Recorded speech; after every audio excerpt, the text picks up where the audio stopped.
Hello बच्चों, आज आपके लिए लेकर आया हूं निर्देशांक ज्यामिति की एक्सरसाइज 6.1 का पार्ट 1। तो देखिए क्या दिया है कि वह चतुर्थांश ज्ञात कीजिए जिसमें निम्न बिंदु स्थित है। तो अब यहाँ पर हमें चतुर्थांश ज्ञात करने, तो पहले हम समझ लेते हैं चतुर्थांश होते क्या हैं और कैसे हम निकालते हैं। तो देखो ये है एक्स अक्ष, जिसमें ये यक्स और ये एक्स डैश होता है। ये वाई अक्ष है, ये वाई और ये वाई डैश। ये होता है हमारा किसका, प्लस का, और ये होता है बेटा माइनस का। ऊपर भी प्लस का और नीचे भी माइनस का। तो ये पहला खाना जो है ये प्रथम चतुर्थांश होगा, दूसरा वाला क्या होगा द्वितीय, और तीसरा क्या होगा तृतीय चतुर्थांश, और चौथा होगा चतुर्थ चतुर्थांश। अब इसमें चिन्ह हमें डिसाइड करने कि कौन सा चिन्ह प्रथम में होगा, कौन सा द्वितीय में, कौन सा तृतीय में। तो देखो ये बेटा प्लस है और ये प्लस, यानी कि यहां पर क्या आएगा प्लस कामा प्लस। अब यहां पर देखिए यक्स अक्ष पे क्या माइनस, तो माइनस वाई अक्ष पे क्या है प्लस, तो माइनस और प्लस। इधर देखो बेटा यक्स अक्ष पे माइनस और वाई अक्ष पे माइनस, तो माइनस कामा माइनस। यहां पर बेटा आ जाओ, तो देखो यक्स अक्ष पे क्या है प्लस और वाई अक्ष पे क्या है माइनस, तो यहां के होंगे प्लस कामा माइनस। अब देखो यानी कि अगर दोनों संख्याएं, यानी कि पहला जैसे कोई भी बिंदु दिया है 3,4 मान लो दिया है, तो ये क्या होता है यक्स अक्ष वाला और ये होता है किसका वाई अक्ष का, यानी कि इसको बोलते हैं क्या, इसको बोलते हैं बेटा भुज। क्या बोलते हैं भुज। और इसको क्या बोलते हैं कोटि, इसको कोटि बोलते हैं। ये भुज हो गया और ये हो गई कोटि। ठीक है, तो अब देखो, अब आइए दिया है क्या -1, -4। तो अब देखो पहला माइनस दूसरा भी माइनस, यानी कि दोनों माइनस तो किस चतुर्थांश में है तृतीय चतुर्थांश में। किसमें बेटा तृतीय चतुर्थांश। ठीक है, अब दोनों प्लस के पहला प्लस दूसरा भी प्लस तो किसमें होगा प्रथम चतुर्थांश। बात समझ रहे हो ना। अब देखो कह रहा है क्या पहला प्लस दूसरा माइनस, तो पहला प्लस दूसरा माइनस किसमें चतुर्थ में, है ना। अब है पहला माइनस और दूसरा प्लस, पहला माइनस दूसरा प्लस तो किसमें होगा द्वितीय में। समझ में आ गया द्वितीय में। फिर क्या है 7 और 7 दो, दोनों प्लस के तो किसमें होगा प्रथम में, बिल्कुल सही। फिर दोनों माइनस है किसमें होगा तृतीय में। फिर पहला माइनस दूसरा प्लस तो पहला माइनस दूसरा प्लस किसमें द्वितीय में। फिर पहला प्लस दूसरा माइनस तो किसमें होगा चतुर्थ में, चतुर्थ चतुर्थांश। ठीक है, तो ये चतुर्थांश हम इस तरीके से निकालते हैं, यानी कि बस हमें ये फिगर याद करना है कि पहले खाने में यानी कि अगर दोनों प्लस के हैं तो प्रथम चतुर्थांश में होगा, अगर पहला माइनस और दूसरा प्लस तो द्वितीय में होगा, दोनों माइनस के हैं तो तृतीय में होगा, अगर पहला प्लस और दूसरा माइनस है तो किसमें होगा चतुर्थ चतुर्थांश में। तो चलिए ये पहला क्वेश्चन आपका कंप्लीट हो गया। अब देखते हैं दूसरा। तो देखिए दूसरा क्वेश्चन है, कह रहा है कि निम्न में से कौन से बिंदु यक्ष अक्ष पर स्थित हैं। तो अब देखो बेटा अगर पूछ दिया जाए कि कौन से बिंदु यक्ष अक्ष पर या वाई अक्ष पर स्थित है तो कैसे जानेंगे। देखो कोई भी बिंदु अगर दिया है, ठीक है, अगर कोई भी बिंदु मान लो दिया है 3,4, ठीक है, तो अब यहां पर 1 2 3, 1 2 3 4 ऐसे बना लेंगे, 1 2 3 4, 1 2 3 4। अब 3 है तो पहला वाला यक्स होता है, दूसरा क्या होता है वाई, तो यक्स अक्ष पे 3, ठीक, और वाई अक्ष पे कितना 4, तो ये यहां पर बिंदु बनेगा आपका। ये बिंदु क्या होगा 3,4। अब अगर जीरो कहीं पर हो, मान लो दिया 0,2, ठीक है, तो यक्स अक्ष पे 0, यानी कि 0 यहीं पर ना इधर गया प्लस की तरफ ना इधर गया माइनस की तरफ, और 2 ऊपर गया, तो ये बिंदु जो होगा ये क्या होगा 0,2। ठीक, अब अगर कह दे 3,4 0, 3,0, तो x अक्ष पे कितना गया 1 2 3, तो ये बिंदु हो गया 3, और y अक्ष पे कह रहा 0, तो ना ऊपर जाएगा ना नीचे जाएगा, तो ये बिंदु क्या होगा 3, 0। बात समझ गए, ये बिंदु होगा 3, 0। तो अब इसी तरह यानी कि जो x अक्ष पर अगर स्थित है, ठीक, x अक्ष पर अगर स्थित होगा तो y का मान क्या होगा 0। अगर x अक्ष पर स्थित होगा तो y का मान यानी कि ये वाला दूसरा जो होगा वो होगा 0। अब ये देखो ये 2, 3 है, तो ये x अक्ष पे है नहीं है, 2, 0 यानी कि y वाला मान क्या है 0, तो ये x अक्ष पर स्थित है। ठीक है, अब ये 0, 2, तो 0, 2 यानी कि x का मान 0 है और y का मान 2 है, तो ये कहां पर होगा, ये y अक्ष पर स्थित होगा।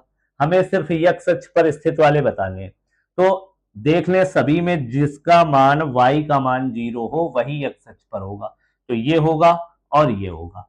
ठीक, अब ये कह दो कि 0, 0 यहां पर तो 0 है, लेकिन ये भी बेटा 0 है, तो ये होते हैं क्या मूल बिंदु, ये क्या होते हैं मूल बिंदु होते हैं। ठीक है, तो 2, 0 हमारा x अक्ष पर होगा और -1, 0 x अक्ष पर होगा और 6, 0 हमारा x अक्ष पर होगा, बाकी हमारे x अक्ष पर नहीं होंगे। अब तीसरा क्वेश्चन देखते हैं। तो देखिए तीसरा क्वेश्चन दिया है कि निम्न प्रत्येक बिंदु को अक्षों पर निरूपित कीजिए तथा वह चतुर्थांश भी ज्ञात कीजिए जिसमें वह स्थित है। जिसमें पहला क्वेश्चन दिया है, पहला दिया -2, 0। तो बेटा इसे हमें क्या करना है, हमें निरूपित भी करना है यानी कि बनाना है और ये भी बताना है कि ये किस चतुर्थांश में स्थित है। तो अब देखिए इसके लिए क्या करें, हम ये बना लेते हैं। तो 1 2 3 4, 1 2 3 4, 1 2 3 4। ठीक है, अब देखो -2, तो x का मान माइनस है, इधर चलता है प्लस का, इधर होता है प्लस, इधर होता है माइनस और इधर भी होता है माइनस। ठीक है, ये x, ये भी x डैश और ये y और ये y डैश होता है। तो अब देखो कह रहा -2, तो यहां ये माइनस यहां पर आएगा इस तरफ, तो यहां से यहां चले तो 1 2, ये हो गया हमारा -2।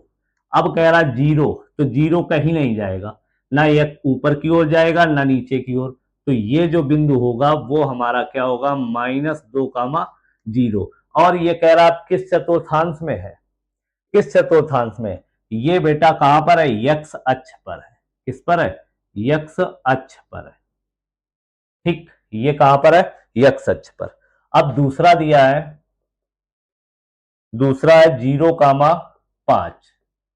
ठीक, तो अब इसके लिए ड्रा करते हैं, 1 2 3 4 5, 1 2 3 4 5, 1 2 3 4 5, 1 2 3 4 5। अब कह रहा 0 यानी कि 0 यहीं पर, एक्स अक्ष यहीं पर है, वाई अक्ष पे 5, तो यहां से चलेंगे ऊपर की ओर प्लस का है, तो 1 2 3 4 5, तो ये जो बिंदु होगा ये हमारा क्या होगा 0, 5। और ये कहां पर स्थित होगा, वाई अक्ष पर। कहां पर, वाई अक्ष पर। ठीक है, ये वाई अक्ष पर स्थित होगा। अब तीसरा देखें, तीसरा तो दिया है क्या, तीसरा दिया है 0, 0, तो इसको भी निरूपित कर दें, तो सीधे यहां पर आ जाएगा, ये बिंदु जो होगा ये होगा 0, 0, जिसको हम क्या बोलते हैं मूल बिंदु। क्या बोलेंगे, मूल बिंदु। ठीक, इसके बाद दिया 3, 2। चौथा दिया है 3, -2। ठीक है, तो बना दे, 1 2 3 4 5, 1 2 3 4 5, 1 2 3 4 5, 1 2 3 4 5। अब 3, तो 3 एक्स अक्ष पे, 1 2 3 यहां आ गए, -2, तो -2 नीचे आएंगे यहां तक, तो अब इसके सीधे ये सामने इसको इससे मिलाएंगे, तो ये जो बिंदु हमारा आएगा ये क्या होगा 3, -2। और ये किस चतुर्थांश में होगा, चौथे वाले में है, तो चतुर्थ चतुर्थांश में होगा। ठीक है, इसके बाद अगला पांचवा बेटा दिया है क्या, -5, -1। तो देखो 1 2 3 4 5, 1 2 3 4 5, 1 2 3 4 5, 1 2 3 4 5। अब -5, तो -5 इधर आएगा एक्स अक्ष पे, फिर -1, तो -1 ये है, तो इसके सीधे में मिला देंगे इसको। तो ये जो बिंदु होगा ये हमारा क्या होगा, -5 कामा -1, और ये किस में होगा, तृतीय चतुर्थांश में। इस चतुर्थांश में, तृतीय में। इसके बाद इसी का छठा क्वेश्चन है, दिया 0 कामा -3/2, -3/2 दिया है। यानी कि -3/2 का मतलब क्या, 1.5, या इसको हम लिख सकते हैं क्या, 0 कामा -1.5। तो अब देखो बेटा, ये 1 2 3, 1 2 3, और 1 2 3, 1 2 3। अब कह रहा 0, तो 0 तो यहीं रहेगा, ठीक। फिर -1.5, तो माइनस वाई अक्ष पे नीचे जाएगा 1.5, यानी कि लगभग यहां पर आएगा, बीचों बीच 1 और 2 के बीच में होगा 1.5। तो ये बिंदु जो होगा वो हमारा क्या होगा, 0 कामा -1.5, या 3/2। तो ये कहां पर स्थित होगा, वाई अक्ष पर। ये कहां होगा, वाई अक्ष पर। तो इतनी बात क्लियर हो गई, बोलो भाई, इतनी बात क्लियर। तो अब चलते हैं चौथे क्वेश्चन में। तो देखिए क्वेश्चन नंबर चौथा दिया है, पहला कह रहा बिंदु -4, 5 का भुज। तो देखो अभी मैंने आपको बताया था, जैसे x और y है, तो इसमें ये क्या है, हमारा भुज है, और ये क्या है, कोटि है। यानी कि जो पहला निर्देशांक है वो हमारा क्या है, भुज, दूसरा वाला कोटि। तो -4, 5 का भुज, तो भुज क्या होगा इसका, भुज होगा -4, ठीक है। भुज बराबर क्या होगा, -4। अब -6, 6 की कोटि, तो अब इसकी कोटि क्या होगी, कोटि होगी बेटा वाई वाली, यानी कि 6। कोटि बराबर क्या होगी, 6। अब कह रहा मूल बिंदु के निर्देशांक क्या होते हैं, तो मूल बिंदु के निर्देशांक होते हैं 0, फिर कह रहा भुज 0 वाला बिंदु कहाँ स्थित होगा। यानी कि अगर भुज 0 है तो y का कोई ना कोई मान होगा, y का कोई ना कोई मान होगा, यानी कि वो कहां पर स्थित होगा, y अक्ष पर, ठीक है। अब कह रहा कोटि 0 वाला बिंदु कहां स्थित होगा, अब कोटि हो गई 0, यानी कि x का मान कुछ होगा, तो वो x अक्ष पर होगा, कहां पर होगा, x अक्ष पर, ठीक है। अब इसके आगे चलते हैं। तो देखिए क्वेश्चन नंबर 5वां दिया है कि बिंदु P -4, 2 को निरूपित कर बिंदु Q के निर्देशांक ज्ञात कीजिए यदि रेखा PQ x अक्ष का लंब समद्विभाजक है। तो बिंदु देखो क्या है, बड़ा ध्यान से समझिएगा, 1 2 3 4 5, 1 2 3 4 5, 1 2 3 4 5, 1 2 3 4 5। ये हमारा एक्स डैश अक्ष, ये एक्स डैश, ये वाई, और ये वाई डैश। अब कह रहा बिंदु -4, 2, तो -4 इधर चलेंगे, है ना, तो 1 2 3 4 यहां पर आए। अब उसके बाद 2, 2 किधर जाएंगे, ऊपर, 2 ऊपर जाएंगे, तो ये बिंदु यहां से इसको मिला दें और इसको मिला दें, तो यहाँ के निर्देशांक क्या होगा, ये P हो गया, इसके निर्देशांक -4, 2 को निरूपित कर बिंदु Q के निर्देशांक ज्ञात कीजिए यदि रेखाखंड PQ x अक्ष का लंब समद्विभाजक है। यानी कि x अक्ष जो है रेखाखंड PQ को, x जो अक्ष है ये x अक्ष रेखाखंड कहीं PQ है, PQ को लंब समद्विभाजित करती है। यानी कि अगर P और Q है तो इसको रेखा ये x अक्ष क्या करता है, बराबर 2 भागों में बांटता है।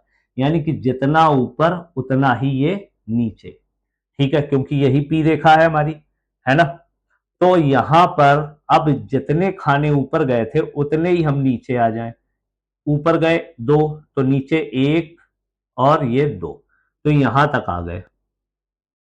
ठीक है, तो ये बिंदु हमारा होगा बेटा क्या, क्यू, ये बिंदु होगा क्यू। अब क्यू के निर्देशांक हमें बताने हैं। तो अब देखो ये हम इधर कितना आए, -4 आए, और नीचे कितना आए, -2। तो यहां के निर्देशांक क्या हो गए, -4 कामा -2। ठीक है, बात समझ में आई। देखो कह रहा था क्या कि Q जो है वो Q के निर्देशांक हमें ज्ञात करने, यदि रेखाखंड PQ, ये PQ x अक्ष का लंब समद्विभाजक, यानी कि x अक्ष जो है PQ को लंब समद्विभाजित करता है, PQ को दो बराबर भागों में बांटता है। तो जितना यहां से ऊपर की ओर होगा P, उतने यहां से नीचे की ओर होगा Q। तो ये तो सीधी एक हमारी रेखा है, यहां तक तो हम 4 तक आ गए। अब जितना नीचे गए उतना ही ऊपर आएंगे, तो ऊपर 2 गए, नीचे भी 2, तो नीचे के निर्देशांक क्या होंगे, -4 कामा -2। ठीक है, तो अब देखिए क्वेश्चन नंबर दिया है छठा कि निम्न अंकित बिंदुओं के निर्देशांक ज्ञात करो। अब ये आपको फिगर दिया है, इसमें कुछ बिंदु अंकित हैं, इन सभी के हमें निर्देशांक ज्ञात करने। तो चलो एक एक करके ज्ञात करते हैं। तो देखो सबसे पहले यस के अगर निकाल लें, यस के, तो यस ऊपर x अक्ष पे कितना आया, x अक्ष पे 5, और y अक्ष पे कितना गया, 6। तो यहां के निर्देशांक कितने हो गए, 5 कामा 6। ये ऐसे, ये हो गए 5 कामा 6। अब यहां g के, तो x अक्ष पे कितना आया बेटा, 3, और y अक्ष पे कितना, 2। तो यहां के निर्देशांक हो गए 3 कामा 2। ठीक, इधर आ जाए, तो इधर देखो Q के निर्देशांक, x अक्ष पे कितना आया, -1, और y अक्ष पे कितना गया, 3। तो -1 कामा 3। ठीक, अब इधर देखो h के, x अक्ष पे कितना आया, -3, और y अक्ष पे कितना गया, 1। तो -3 कामा 1। ठीक है, अब यन के देखो, x अक्ष पे कितना आया, -1, y अक्ष पे कितना आया, -1। तो ये इसके निर्देशांक हो गए। ठीक, इसको भी मिला दें, ये ऐसे और ये वाला ऐसे। ठीक, ये वाला ऐसे। अब इसके निर्देशांक देखो, ये यहाँ 3 और यहाँ पर -2। तो यहाँ के निर्देशांक हो गए कितने, x अक्ष पे 3 गया, y अक्ष पे -2। तो 3 कामा -2। अब इसके देखो, x अक्ष पे कितना आया, 4, y अक्ष पे कितना, 6। तो कितने हो गए निर्देशांक, 4 कामा -6। तो ये एक्सरसाइज सारी कंप्लीट हो गई। तो अगर वीडियो आपको अच्छी लगी हो तो चैनल को सब्सक्राइब कर दें और वीडियो को लाइक करना कतई ना भूलें। Thank you, Radhe Radhe.